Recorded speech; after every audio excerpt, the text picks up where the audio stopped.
अनार्पितचरिं चिरात् करुणयावतीर्णो कलौ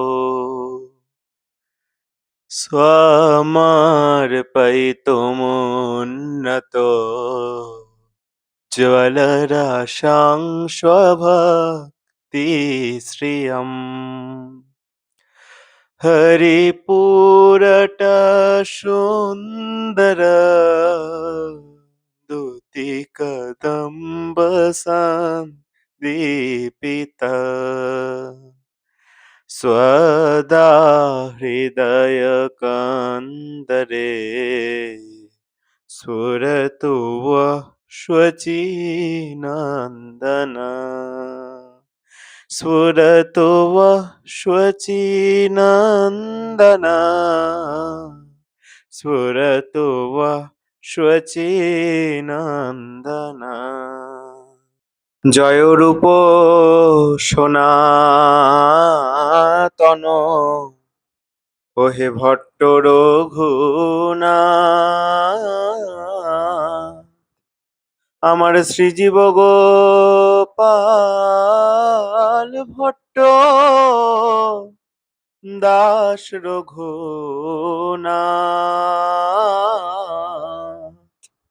আমি এই ছয় গোসাইয়ের করি চরণ বন্দন।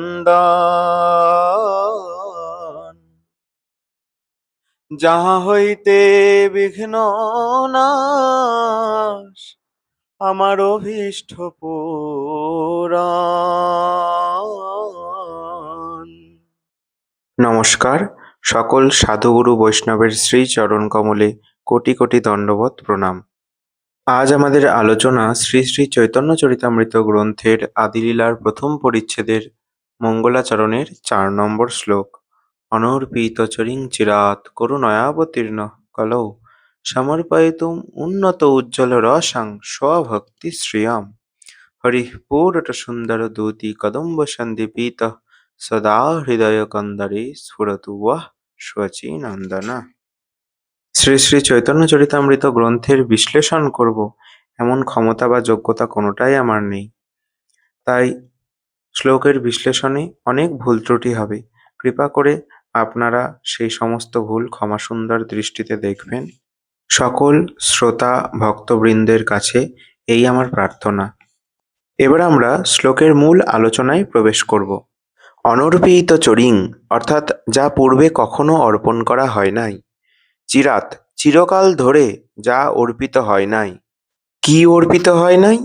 না উন্নত উজ্জ্বল রসাং স্বভক্তি শ্রিয়ম অর্থাৎ উন্নত উজ্জ্বল রস সমৃদ্ধ স্ব অর্থাৎ নিজ বিষয়ক ভক্তি সম্পদ।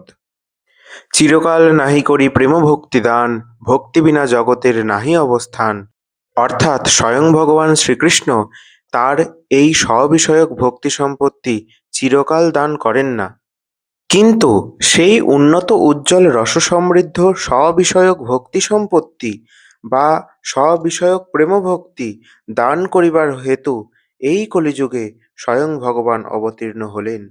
সমর্পয়িতুম অর্থাৎ সমর্পণ করিবার জন্য। কি সমর্পণ করিবার জন্য? না উন্নত উজ্জ্বল রসময়ী স্ববিষয়ক ভক্তি সম্পত্তি। করুণয়াবতীর্ণ কলৌ অর্থাৎ করুণাবশত কলিযুগে অবতীর্ণ হলেন। এত ভাবি কলিকালের প্রথম সন্ধ্যায় অবতীর্ণ হইলা গৌর আপনি নদিয়ায়।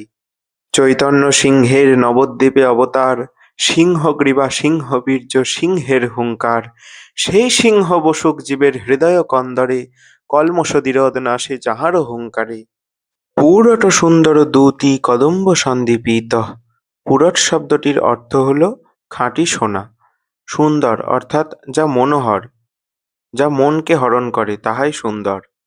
দ্যুতি শব্দের অর্থ হল জ্যোতি বা কান্তি। কদম্ব শব্দের অর্থ সমষ্টি বা পুঞ্জীভূত বা পুঞ্জ বলা যেতে পারে। সন্দীপিত শব্দের অর্থ দীপ্তিমান। তাহলে পুরট সুন্দর দ্যুতি কদম্ব সন্দীপিত এই সংস্কৃত পদবন্ধটির পরিপূর্ণ অর্থ হল স্বর্ণের মতো উজ্জ্বল দ্যুতিসমূহ দ্বারা সমুদ্ভাসিত বা দীপ্তিমান। স্বর্ণের মতো উজ্জ্বল দ্যুতিসমূহ দ্বারা সমুদ্ভাসিত বলতে এখানে কার কথা বলা হলো? না, তিনি হলেন স্বয়ং শচীনন্দন গৌরহরি। শচীনন্দন হরি।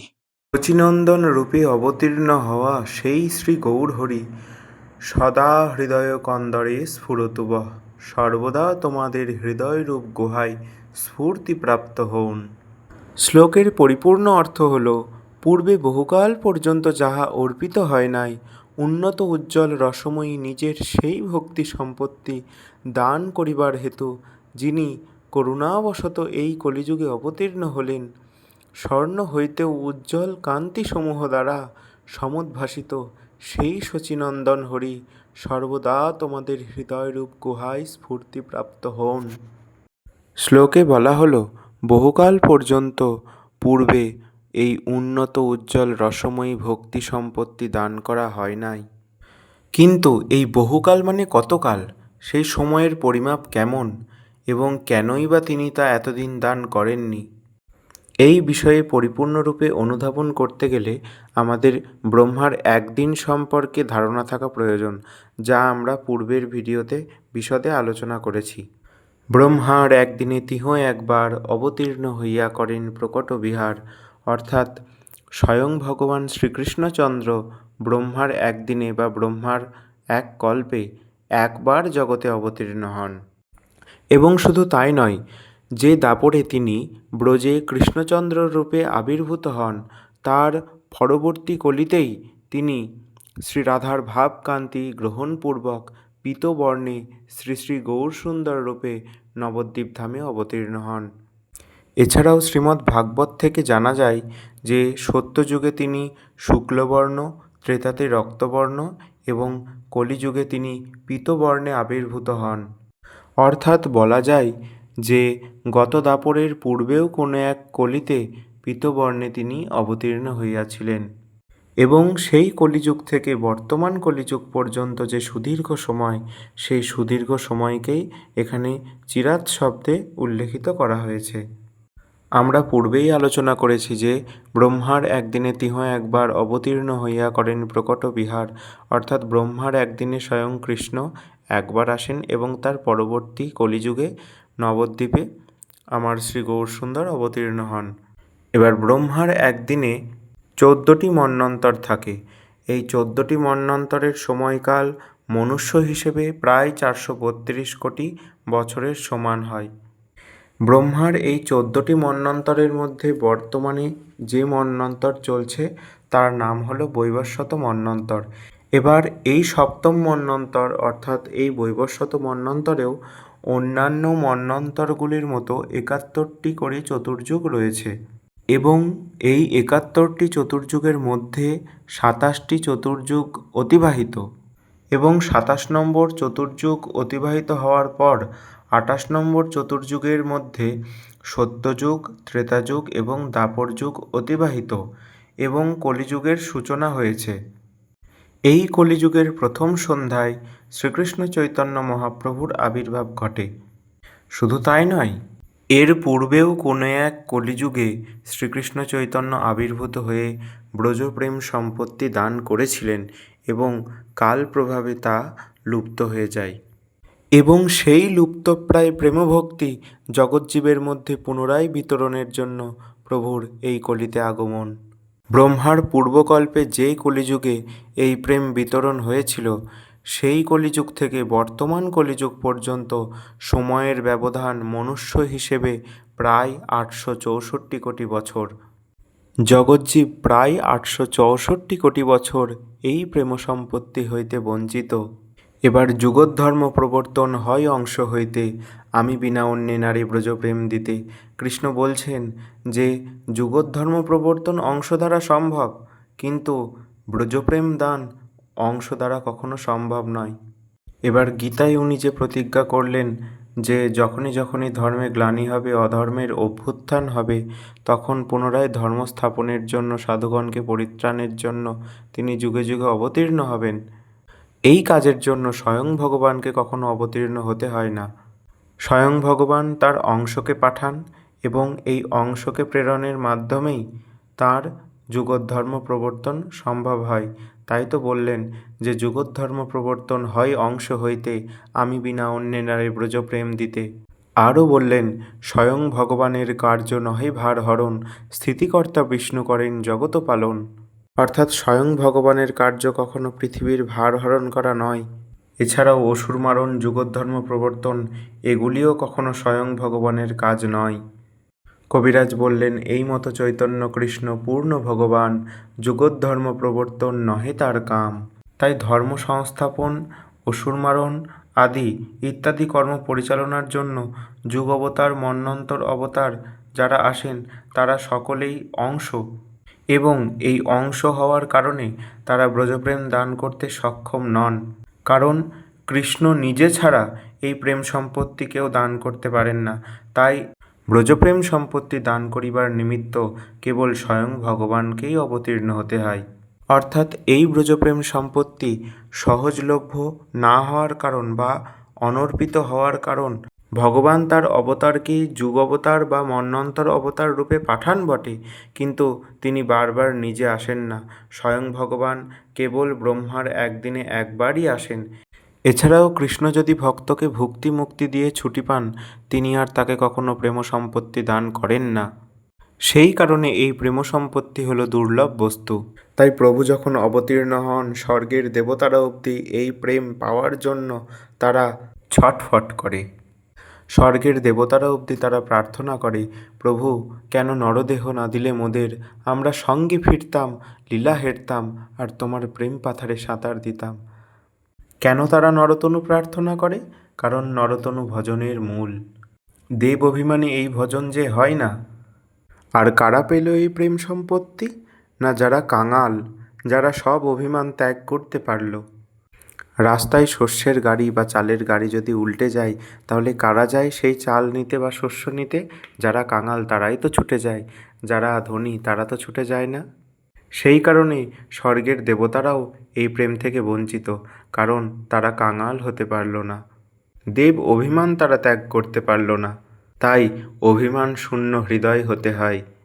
আর শিব বিরিঞ্চির এই দুর্লভ প্রেম সম্পত্তি প্রভু আমার যথাতথা বিলালেন।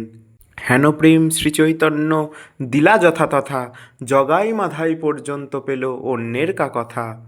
তাই তো ঠাকুর মহাশয় বললেন, প্রণমঃ কলিযুগ সর্বযুগসার, হরিনাম সংকীর্তন যাহাতে প্রচার। সত্য ত্রেতা দাপরকে শ্রেষ্ঠ বললেন না, কলিযুগকে শ্রেষ্ঠ বললেন। কেন বললেন? না সত্য ত্রেতা দাপরে আমার শ্রীকৃষ্ণ চৈতন্য আবির্ভূত হননি। আর প্রভু আমার এত করুণার অবতার যে না চাইতেই প্রেমধন দান করেন। মহাজন বললেন, যবনেও নাচে গায় বলে হরি বল। বনের পশু পাখি কীটপতঙ্গ লতাপাতা কেউই বঞ্চিত হলো না। প্রভু আমার সকলকেই যেচে সেধে প্রেম দেন। তাই তো মহাজন বললেন, যদি গৌরাঙ্গ না হইতো কি মেনে হইতো, মানদণ্ডটাই বা কী হতো। রাধারও মহিমা প্রেমরস সীমা, জগতে জানাতো কে? শ্রীরাধার মহিমা কে জগতে জানাতো? এবং শ্রীরাধার প্রেম যে সর্বোপরি, সেটাই বা আমরা কিভাবে বুঝতাম? এই কারণেই তো চৈতন্য চরিতামৃতে লিখলেন, চৈতন্য নাহি মানে করে কৃষ্ণ ভক্তি, কৃষ্ণ কৃপা নাহি তারে নাহি তার গতি। আরও বললেন, হেন কৃপাময় চৈতন্য না ভজে যেই জন, সর্বোত্তম হইলেও তারে অসুরে গণন। এই কারণেই তো শ্রী নরোত্তম ঠাকুর মহাশয় বললেন, শ্রী গৌরাঙ্গের দুটি পদ যাঁর ধন সম্পদ, সে জানে ভগতি রসসার। অন্য কেউ জানে না। গৌর চরণকে যারা আশ্রয় করেছে তারাই জানে ভক্তি সম্পত্তির সম্পর্কে। মহাজন আরও বললেন, অবতার সার গোড়ায় অবতার, কেন না ভজিলি তারে, করিনি রে বাস গেল না পিয়াস, আপন করম ফেরে। তাই আমাদের কি করা উচিত? শ্রী গৌরাঙ্গ লীলাময় সরোবর অক্ষয়, মনোহংস চড়াও তাহাতে। গৌরাঙ্গ লীলারূপী অক্ষয় সরোবরে মনরূপ হংসকে যদি চড়ানো যায়, তবেই এই প্রেম প্রাপ্তি সম্ভব, নছেদ নয়। কৃষ্ণ যদি ছুটে ভক্তে ভক্তি মুক্তি দিয়া, কভু প্রেম নাহি দেয় রাখে লুকাইয়া। অর্থাৎ কৃষ্ণ যদি ভক্তকে ভক্তি মুক্তি দ্বারা ছুটি পান, তবে তিনি আর এই প্রেম সম্পত্তি দিতে চান না। কারণ এই প্রেম সম্পত্তি হলো তার একান্তই আপনার সম্পত্তি। কিন্তু এই প্রেম সম্পত্তি মহাপ্রভু আমার যথাতথা বিলোলেন। তিনি জাতপাত কিছু বিচার করলেন না, যোগ্যতা অযোগ্যতা কিছু বিচার করলেন না। জগাই মাধাই পর্যন্ত এই প্রেম পেল, তা অন্যরাই বা পাবে না কেন? অতএব আমরা জানলাম যে এই প্রেম সম্পত্তি বা এই স্ববিষয়ক ভক্তি সম্পত্তি অনর্পিত হওয়ার কারণ প্রথমত স্বয়ং ভগবান ছাড়া এই প্রেম সম্পত্তি কেহ দিতে পারেন না। দ্বিতীয়ত স্বয়ং ভগবান বারবার আসেন না, তিনি ব্রহ্মার একদিনে একবারই অবতীর্ণ হন এবং যুগ অবতার মন্বন্তর অবতার আদি বারবার পাঠান বটে, কিন্তু নিজে আসেন না। আর তৃতীয়ত কৃষ্ণ যদি ভুক্তিমুক্তি দিয়ে ভক্তকে ছুটি পায়, তিনি প্রেমধন কাউকে দান করেন না, কারণ এই প্রেম সম্পত্তি একান্তই তার নিজের সম্পত্তি। এবং এই প্রেম সম্পত্তি কেউ যদি পায়, কৃষ্ণ তার কাছে নিজেকে বিক্রি করে দেন এবং এই হেতু তিনি এই সম্পত্তি কাউকে দান করেন না, কারণ এই প্রেম সম্পত্তি দান করলেই তার কাছে নিজেকে বিক্রি হতে হবে। এবং স্বয়ং ভগবান স্বতন্ত্র ঈশ্বর হওয়ার সত্ত্বেও তিনি ভক্তের প্রেমের অধীন। ভয়ও যাকে দেখে ভয় পায়, তিনি আজ মায়ের শাসনের অধীন। স্বতন্ত্র ঈশ্বর হয়েও আজ তিনি মায়ের প্রেমের অধীন। তাই বলা যায় কেবলমাত্র প্রেম দ্বারাই তাকে বন্ধন করা যায়, অন্য কোনো রজ্জু দ্বারা তাকে বন্ধন করা সম্ভব নয়। সেই কারণেই তো তিনি কাউকে এই প্রেম সম্পত্তি দান করতে চান না। আজ আমরা জানলাম এই প্রেম সম্পত্তি কেন অনর্পিত বা দুর্লভ। শ্লোকের বাকি অংশ আমরা পরবর্তী ভিডিওতে আলোচনা করব। আজ এটুকুই। নমস্কার।